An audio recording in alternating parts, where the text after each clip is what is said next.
It's noon and we're going to get started. Welcome, everyone. Thank you for joining us on Facebook and WebEx for Don't Trash Pennsylvania, our DEP Lunchtime Live discussion about litter.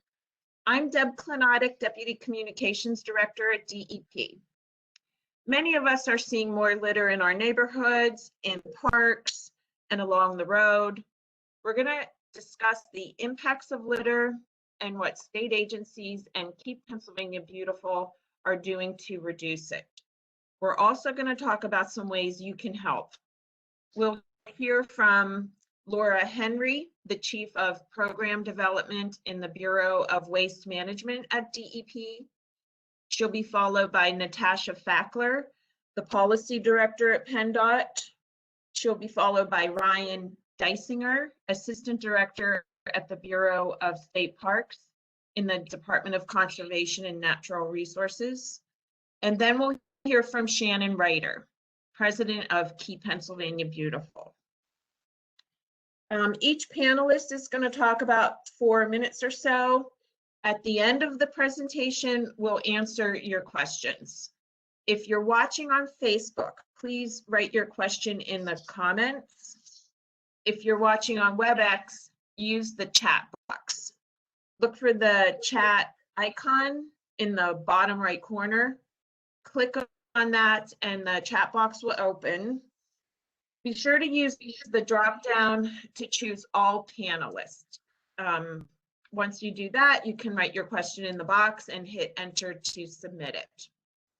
Our program is going to be about 45 minutes total, and I want to note that it is being recorded.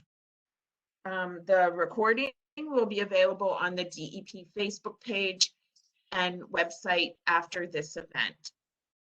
Okay, let's talk trash. First up is Laura Henry at DEP.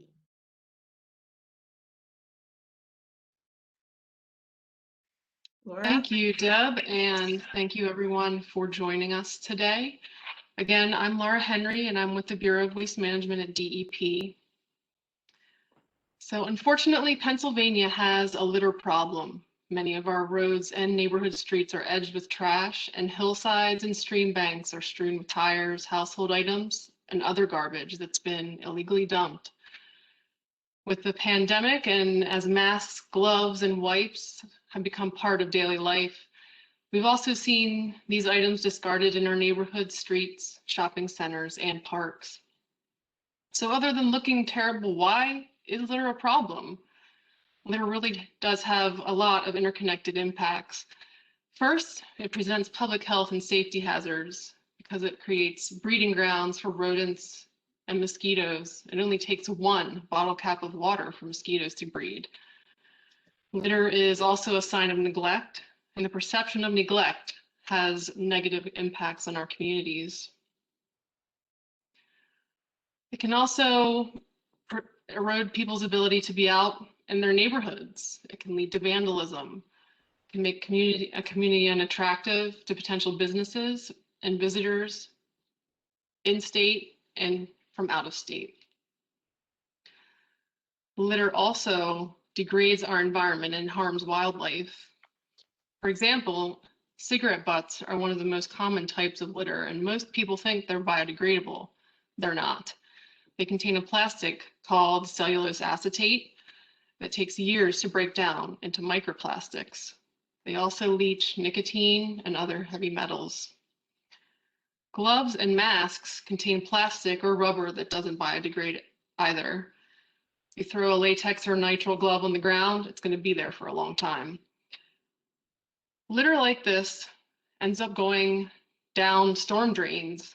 Many people don't realize it, but the storm grates you see on our streets go directly into local streams and rivers. There is a direct line between what's on the street and what gets into the local stream. Once in the rivers carry plastic and other microplastic to the ocean, where it's often eaten by birds, fish, and other aquatic life. Not only does it harm wildlife, and we've all seen the photos of beverage rings caught around bodies or being eaten, but the microplastics then get into the food chain that humans are part of. For over 2 decades, DEP has provided at least $10 million each year to support litter cleanup activities in thousands of communities around the state through the Pick Up Pennsylvania campaign. Hundreds of thousands of Pennsylvanians have participated, and through their amazing volunteer work, they've removed millions of pounds of trash from the land and waters across the state. But litter is piling up faster than we can keep up with, so it's time to focus on changing littering behavior. So DEP, PennDOT, and Keep Pennsylvania Beautiful have partnered on a littering action initiative aimed at changing Pennsylvanians' behaviors to reduce littering. To quantify the scope of the problem initially, 2 statewide research studies on litter were conducted in 2018 and 2019, and the results were published in February of 2020. First, the Pennsylvania Litter Research Study presented data from a visible litter survey and a public attitude survey documenting the quantity, composition, and sources of litter in Pennsylvania, as well as Pennsylvanians' attitudes toward litter. Second, a municipal litter and illegal dumping cost study documented how much it costs 9 Pennsylvania cities to manage litter and illegal dumping. The research study estimated 502 million pieces of litter were on Pennsylvania's roadways. The most common items littered that we saw were cigarette butts and plastic, like food packaging, bottles, and bags. The phone survey results indicated over 96% of Pennsylvanians agree that litter has negative impacts on property values, tourism, and business, raises taxes, and is an environmental problem. The cost study showed that the 9 participating cities collectively spend over $68 million each year on prevention, education, cleanup, and enforcement to address litter and illegal dumping. 80% of these costs go to cleanup. DEP, PennDOT, and Keep Pennsylvania Beautiful are now assembling work groups of state and local governments, community groups, and industry stakeholders to review these studies and recommend practical solutions to resolve Pennsylvania's littering problem. These work groups will recommend specific behavior change strategies in 4 areas: litter education and outreach, community infrastructure needs, litter laws and associated enforcement, and possible partnerships to help reduce littering. The work groups will begin meeting early this summer, and we're aiming to publish Pennsylvania's first statewide litter action plan later this year. You can find and follow the Littering Action Initiative on the DEP website at dep.pa.gov/littering. The more litter we can stop from hitting the ground, the better off all Pennsylvanians will be. Thank you, Laura. And now we're going to hear from Natasha Fackler at PennDOT. Thank you. Litter, as Laura mentioned, in the Commonwealth has been and continues to be a major problem.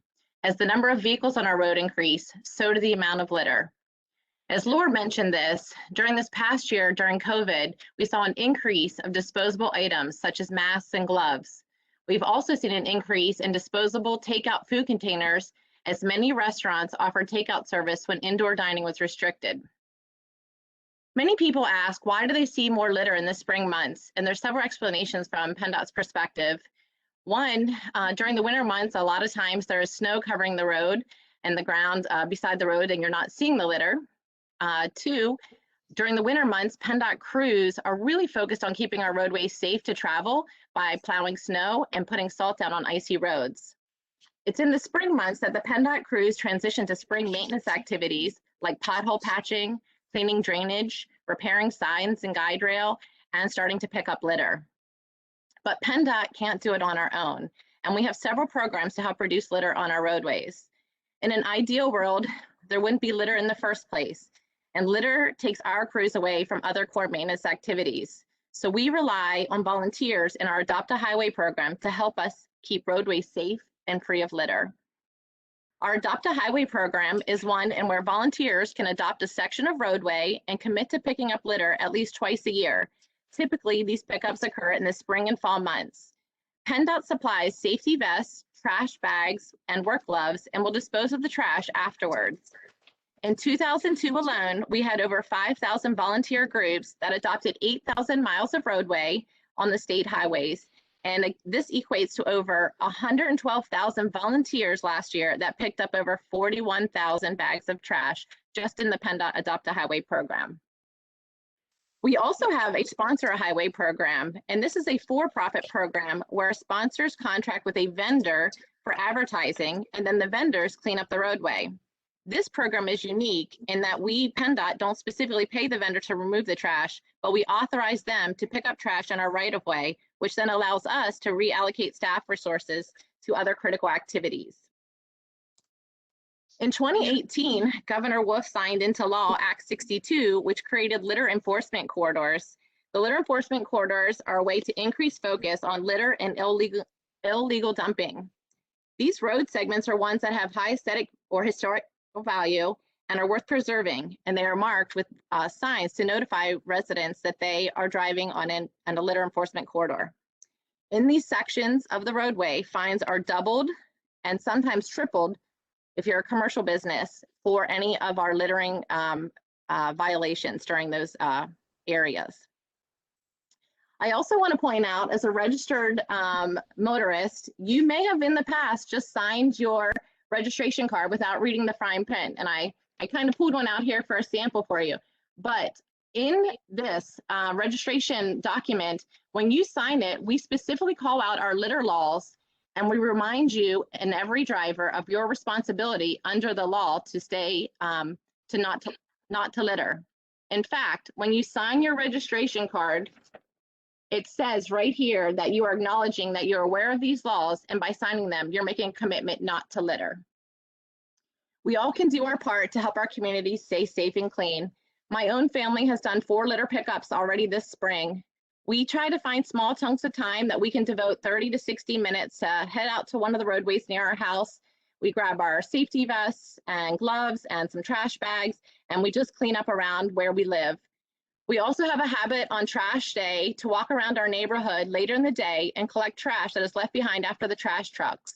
It's a great way to get exercise, fresh air, and keep the community one that we all can enjoy. Thank you. Thank you, Natasha. Now we'll hear from Ryan Deisinger with the Bureau of State Parks. Thank you, Deb. I am Ryan Deisinger, Assistant Director for Pennsylvania State Parks within DCNR. Pennsylvania State Parks are great places for outdoor activities such as camping, boating, fishing, hiking, or attending an environmental education program, to name a few. You can find peace and quiet, have a picnic, take a walk, or watch a sunset.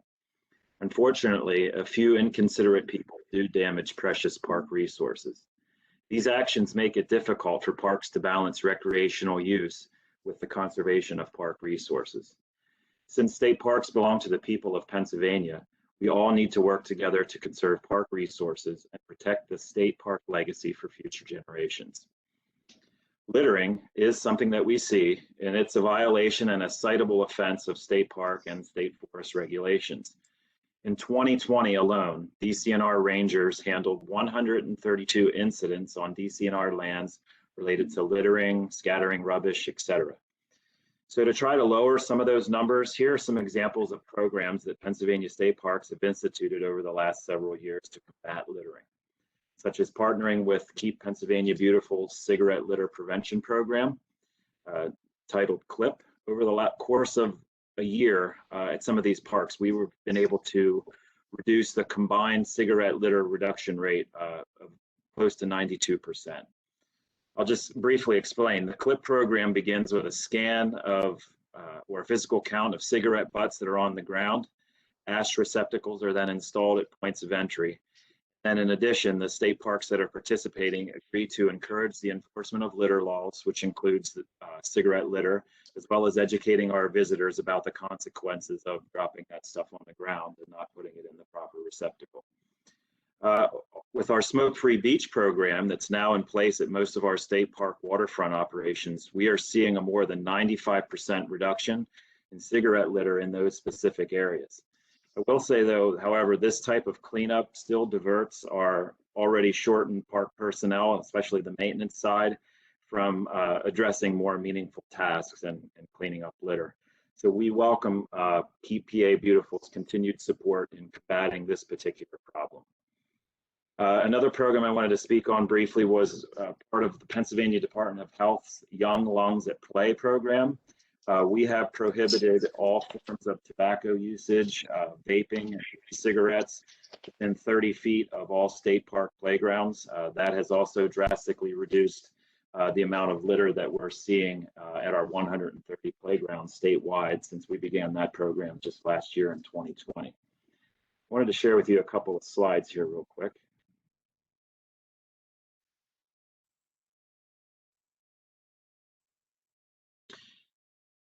So part of all 121 of our state parks have seen a huge uptick in visitors since related to COVID-19 back last March 2020.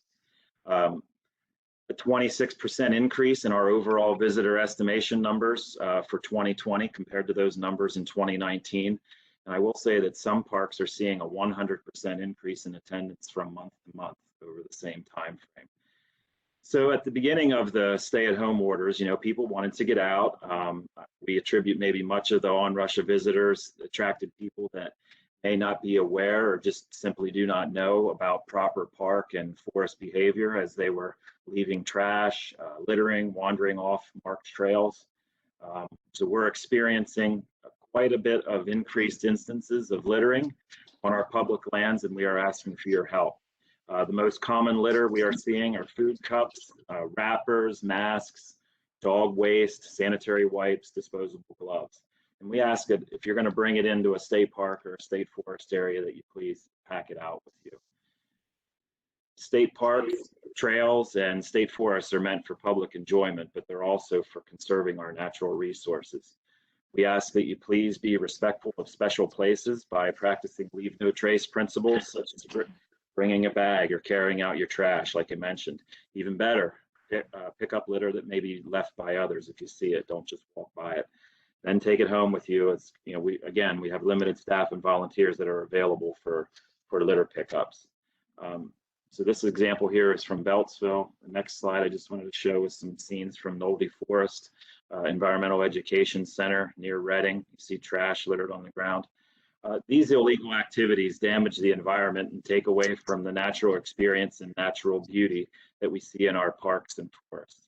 The litter also poses a threat to the environment as well as those that are tasked with cleaning it up. I'd like to end with just one example of careless littering in a state park. This was from actually a couple of weeks ago, but it also resulted in some unintended consequences. So this is at Cadora State Park, which is near Hanover, Pennsylvania, in York County. Our DCNR rangers there responded to a small brush fire in the park. Fire was less than 1 acre in size, but it was actually determined to have originated from a discarded homemade water bong. Don't know how long it was there, but it sat there for a while and actually caught the grass and forested area on fire. So again, unintended consequences of littering leading to some other things. So I will be turning it over now to Shannon Reeder of Keep PA Beautiful.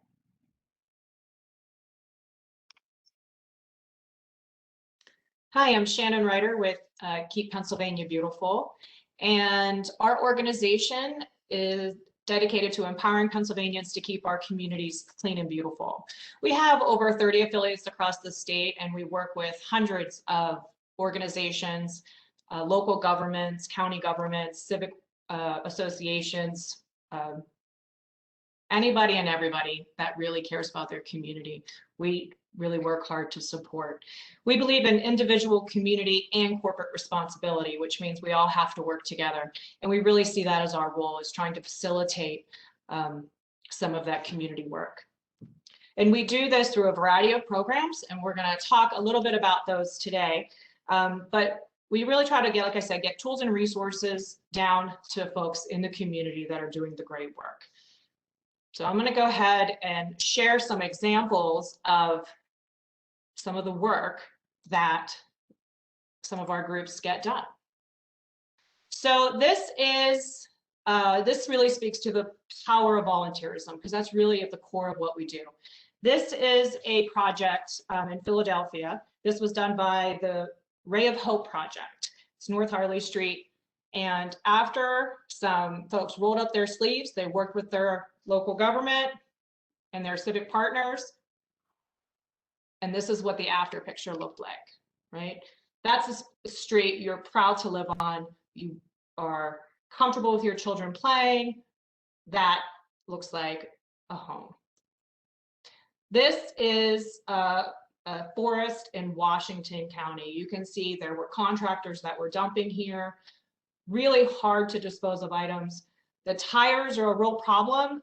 Think about West Nile virus. And it's just a horrible, horrible eyesore. But some volunteers got together, and this is what the site looked like when it was clean. This is a vacant lot in Jeanette, which is out in Westmoreland County. And again, this vacant lot sometimes would attract illegal dumping, drug activity, or whatnot, and it really wasn't kept. We worked with the land bank, local civic associations, and we really turned it into a beautiful community asset. You can see there was a mural painted and the Seeds of Change community garden.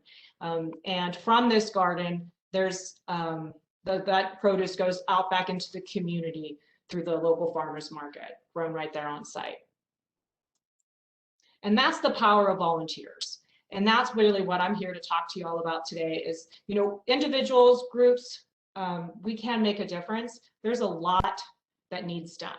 There's a lot that needs done in Harrisburg. There's a lot that needs done in DC. But at the end of the day, what we can do is work in our own community. And so I want to show you guys some opportunities that you can get involved.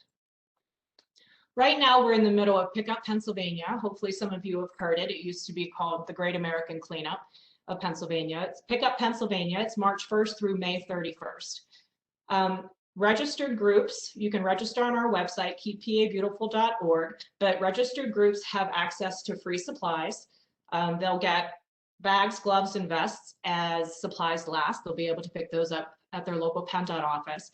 But in addition, for the entire month of April, thanks to the Waste Industry Association, DEP, and participating facilities, volunteers will also have access to free or reduced disposal.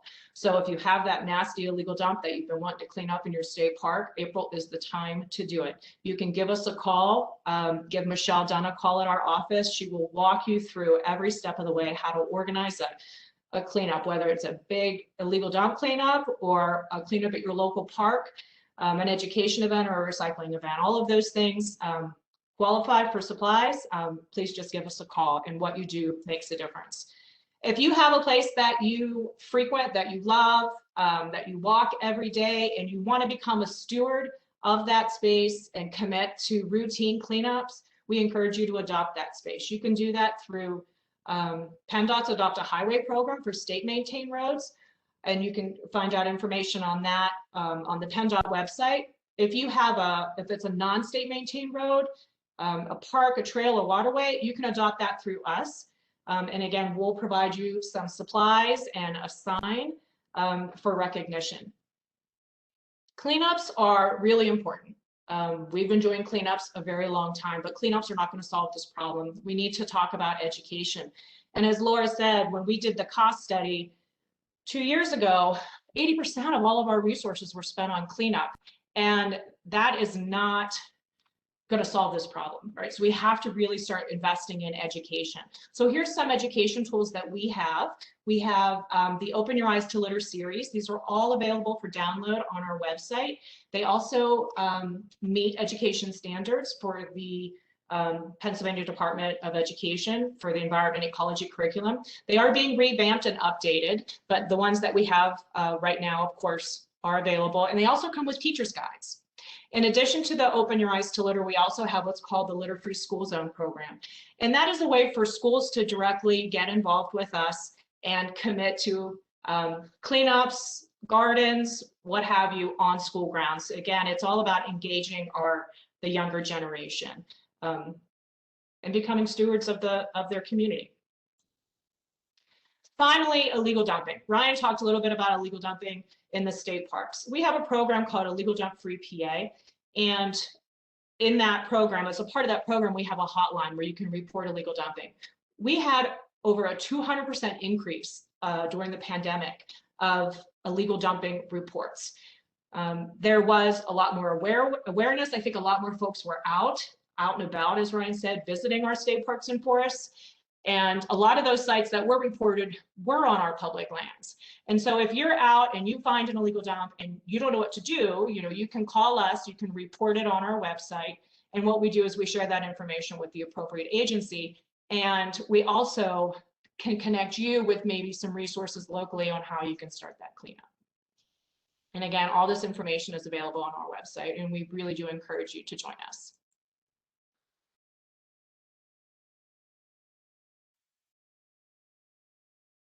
Okay, great. Thank you, Shannon. Thanks to all our speakers. We're going to turn to some of our viewers' questions. We have a lot of good questions here. I'm going to start with question, I think, for PennDOT.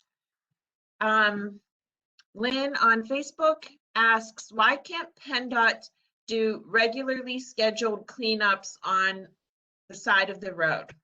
For example, on 76, there's always litter in and around the City Avenue interchange.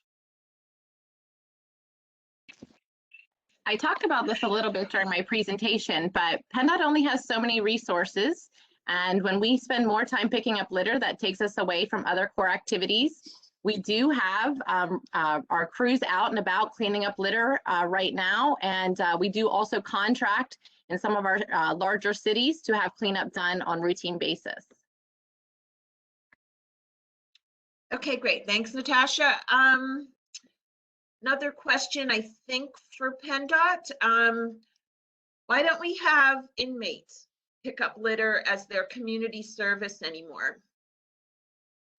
We actually do partner with the Department of Corrections to have inmates help clean up our roadways. That program has long been established, and we continue to have that partnership with the Department of Corrections. Their community work program, inmates can volunteer to pick up litter. In 2018 and 19, we had inmates pick up over 7,500 hours of litter from our roadways. These community work programs also help other organizations, and the inmates can help with churches, fire departments, Little League, local parks, Salvation Army. So there's a lot of asks for the inmates to do different projects during their community program, and litter is just one of those.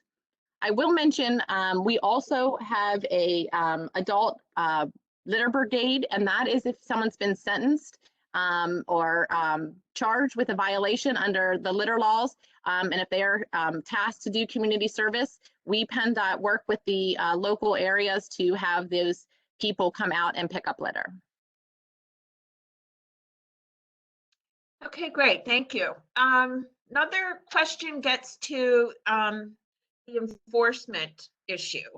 From Susan on Facebook, how do you reinforce, or I guess enforce, to prevent people littering from a car? Who would like to take that? I can take that. Shannon, jump in if you like as well. But Okay. you know, it's really hard to enforce litter because, like the question has asked, if you don't see someone doing it, you can't charge them necessarily or enforce the law that way. And one of the things I was really thinking about is, you know, if you're speeding down the roadway, it's the same kind of concept. If the trooper sees you speeding, they can pull you over. Same thing with litter. But if you're speeding, people don't see the impact of that. But when you litter, and even though you didn't get caught or get the violation for it, all of us are impacted by that and see the impact of your litter on the roadway. I think that really does speak to the challenge of enforcing litter and illegal dumping.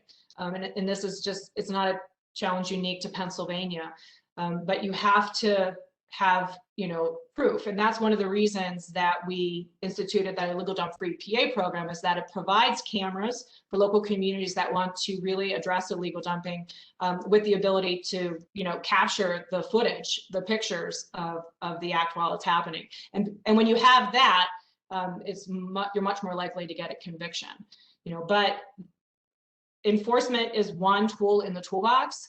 And especially when you're talking about motorists, it's really about education.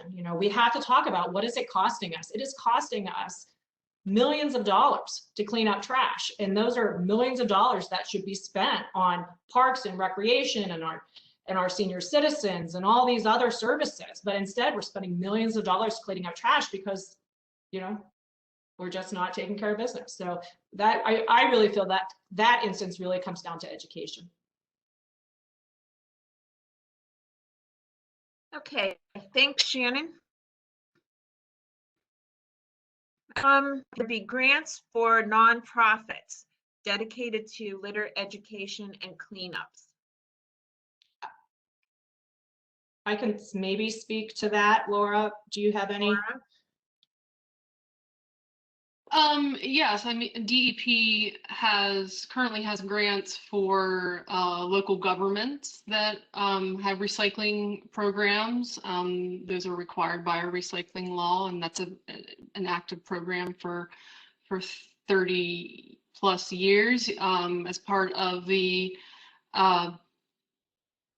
work group discussions that we're going to be having here coming up this summer. We hope we can, talk about some opportunities to expand some of that assistance to other sorts of nonprofits. Mm-hmm. And while the state sorts through all of that, which is going to be a heavy lift, I think we can all agree. Sometimes Keep Pennsylvania Beautiful does have grant programs that are open to the public to do this type of community improvement work. But in the meantime, if it's not a cash grant, like right now, April through May, we are able to get supplies into the hands of community members. And so always just check out our website, give us a call. We're also very familiar with the work that many of you are doing, and we might be able to help point you in the right direction. Okay, great, thank you. Another question about parks. Ryan, this might be for you. Are there cameras in parks, and do you give out tickets? This is from Susan, I think on Facebook. Okay, sure, Susan. We would have cameras that, we might have been able to use or borrow from Shannon's organization at Keep PA Beautiful in areas maybe that are known to be, dumping sites or hot areas for dumping. But typically, we just would not have cameras set out. To answer the other part of that question, yes, we have cited individuals for littering or scattering rubbish or something. Obviously, it gets back to what was said. We have to see them or catch them in the act doing that. I will say, though, that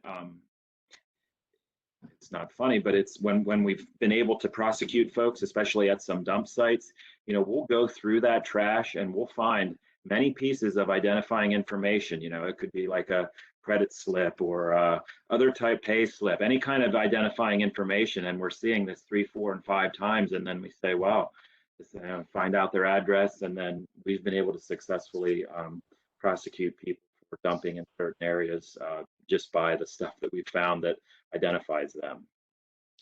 If I can add to that, Ryan, we do work with a lot of the rangers, particularly in our state forests, and we have a very active relationship in Michelle, and we have which has been known, unfortunately, to have a high dumping problem. And we've been able to secure multiple convictions in Michelle for illegal dumping. And so the cameras that we have out to loan, they're not just for our state parks and forests, they're for local governments. Any community, municipality that wants to address illegal dumping can give us a call, and we will work through that camera loan program. Thank you. Moving on, we've got some more good questions here. Question from Sarah. Does Pennsylvania investigated implementing a deposit on plastic bottles and cans to reduce litter. Not only does it encourage people to return cans and bottles, it encourages others to pick up these littered items. Yes, we do see bottle bills, as they're commonly referred to, introduced fairly frequently, most legislative sessions. They are something that is implemented in other states. From a DEP perspective, there are some challenges associated with the bottle bills. As I mentioned before, we have our recycling law that we have to follow, and you know, it rewards municipalities that are recycling with grant money, and unfortunately, it can be a challenge not only to implement bottle bills, depending on how they're structured, but it also can take away money from those municipalities that are receiving grants from the department right now. So yes, they are out there, and we see them fairly frequently, and we, you know, work with the legislature as we can and as we're asked to on them. But as I said, there can be some challenges with those.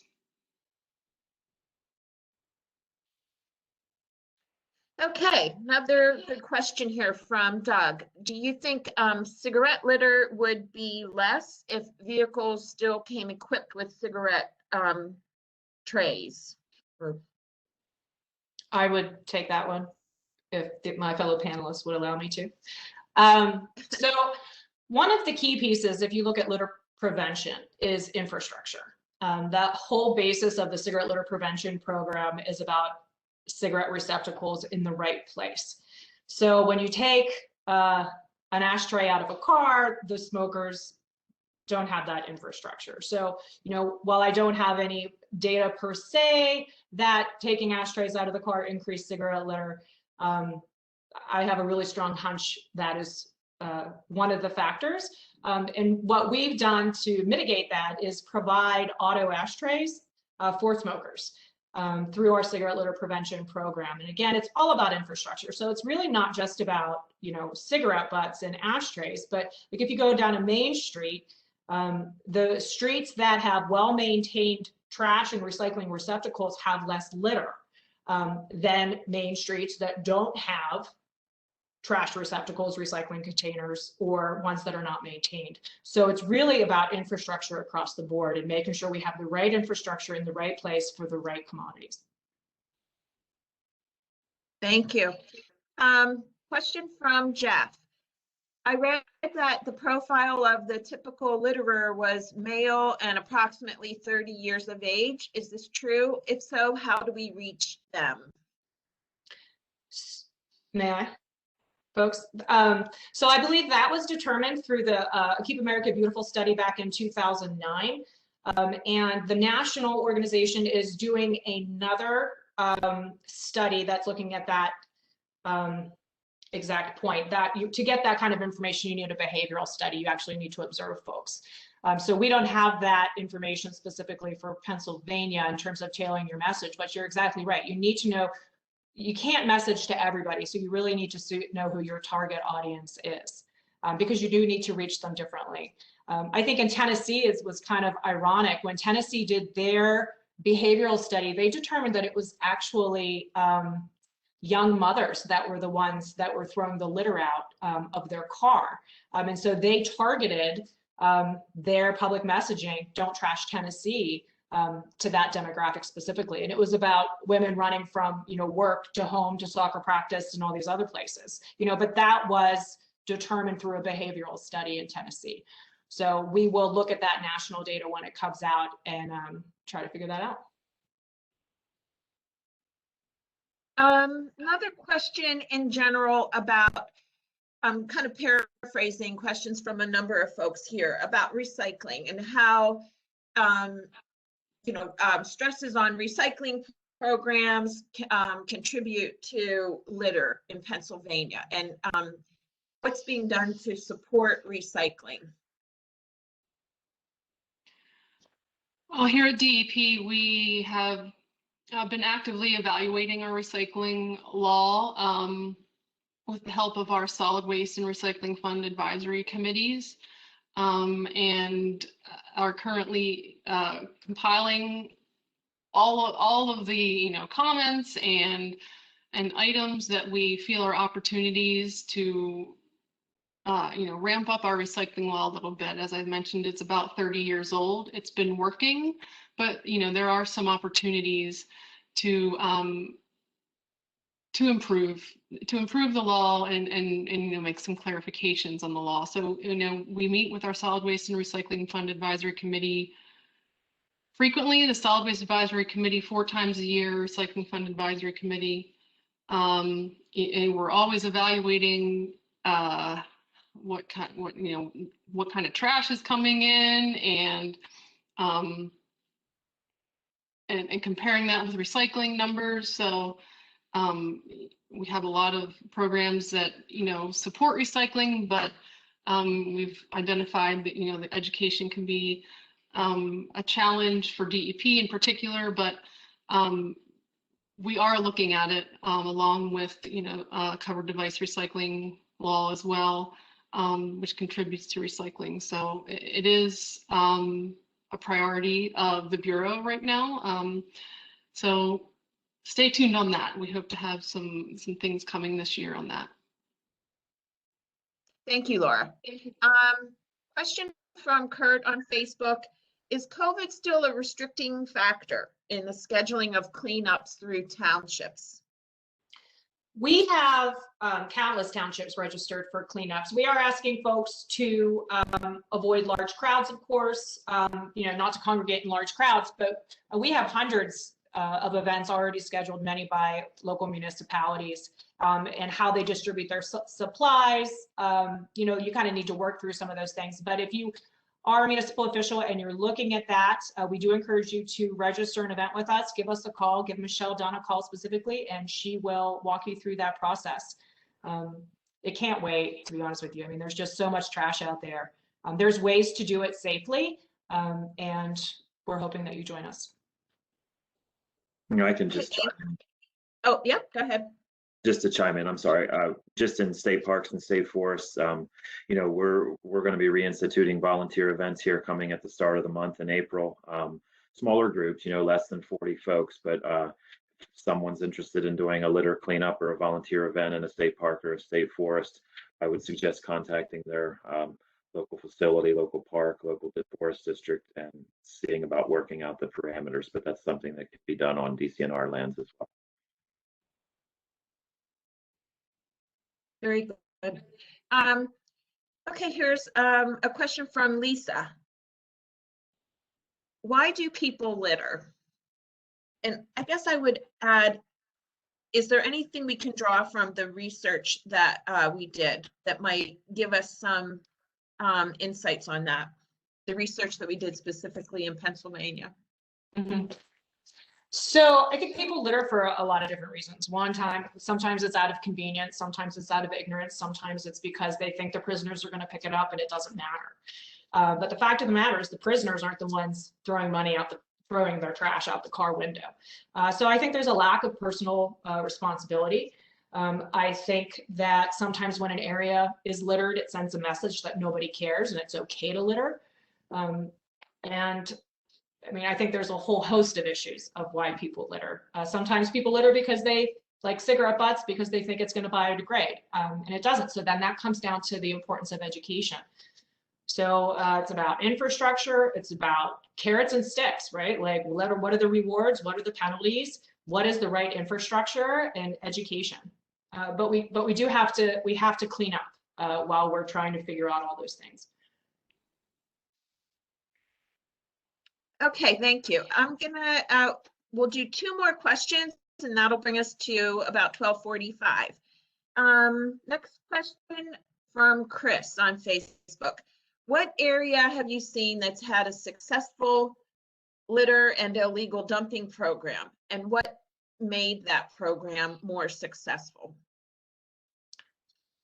I would say communities that have a comprehensive program. And when I say a comprehensive program, I mean they're doing the prevention work, right? They're educating their residents. They're also giving their residents access, convenient and affordable access to waste disposal and recycling services. The cleanups are a part of the culture of that community, and that there's an active enforcement component. So there's a sense of accountability in that community. And when you have a community that has all of those things going, you're going to see cleaner, more beautiful communities. Okay, let's see. We'll take this as our last question from Jeff. Folks can report anonymously that people they see littering, maybe with a dash cam or a house video or cell phone. And if enforcement process is successful, then they could be given a reward for the tip. So the question is this used in any other state, or are you aware that it's being used? So, may I? Okay. I do not know anyone that has a reward mechanism. I mean, there's a lot of states that have what are called hotlines. And what that does is it makes the user feel good because they felt like they did something. That usually triggers some type of education to the quote unquote violator, the perpetrator. But there's no enforcement mechanism tied to a litter hotline. Sometimes what I've seen in terms of penalties, it's really more of the carrot, right? So people get rewarded for good behavior. So sometimes you might set, like, so if you're in Pittsburgh, you could set up Camp and Market Square. And if you see somebody kind of going out of their way to properly dispose of their trash, you surprise them with a gift card or something like that. I've seen that type of program in quite a few places, but I have not seen a tip or a reward system. I mean, sometimes states, I guess New Jersey, they've been known to really do some big fines and penalties, but I don't think there's rewards. I've never seen rewards. Okay, I think we covered a lot of great ground here. As I mentioned, this has been recorded, and we will make the recording available after, I guess, later today on Facebook and on the DEP website. I want to thank our speakers, and thanks to all of our attendees for this good discussion on litter. Thank you. Thank you. Thank you. Thank you. Thank you.